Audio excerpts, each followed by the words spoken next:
Oh!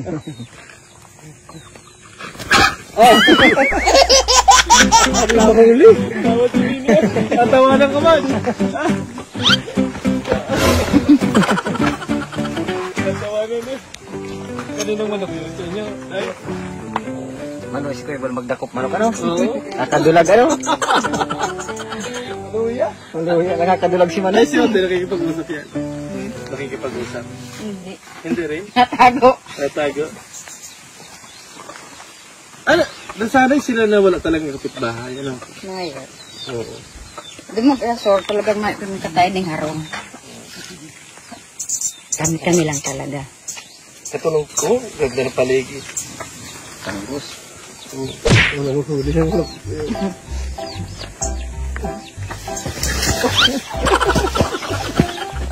Mahuli-huli!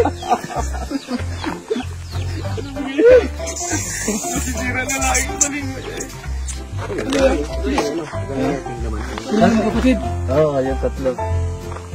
Nasagot naman sila kasi unti-unti lang siguro itong mga kinakailangan kaibigan. Wala yan. Wala naman yan. Ano ba? Kaya nga kaya? Hop, hop.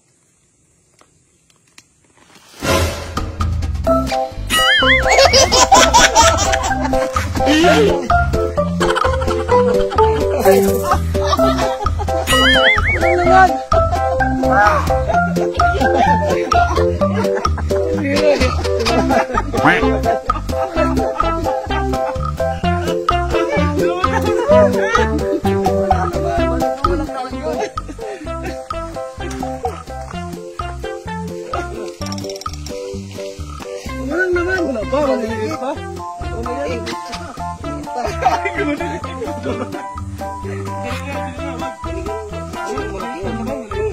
Bata pa.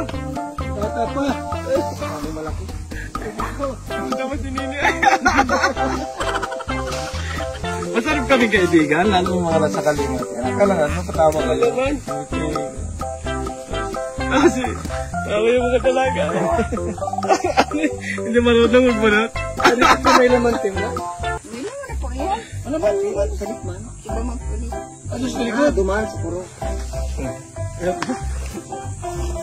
Sariwa ay. Kaya manok dyan, tiyo. Dubuhin niyo po. Salamat. Ano, dito sa Ritsen? Pa. Dito sa Ritsen? Nagpunta po. Kailan? Nung isang araw po. Anong gidala? Ano lang po, kwintas. Pintas? Ano po. Pintas nino?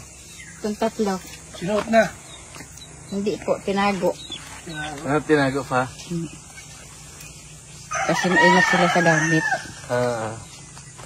So, anong bata? Pero nangiti na sila. Hindi ka tulad dati na hindi malaan nangiti. Eh, maganda yung walang ngiti. Ha? Maganda yung walang ngiti.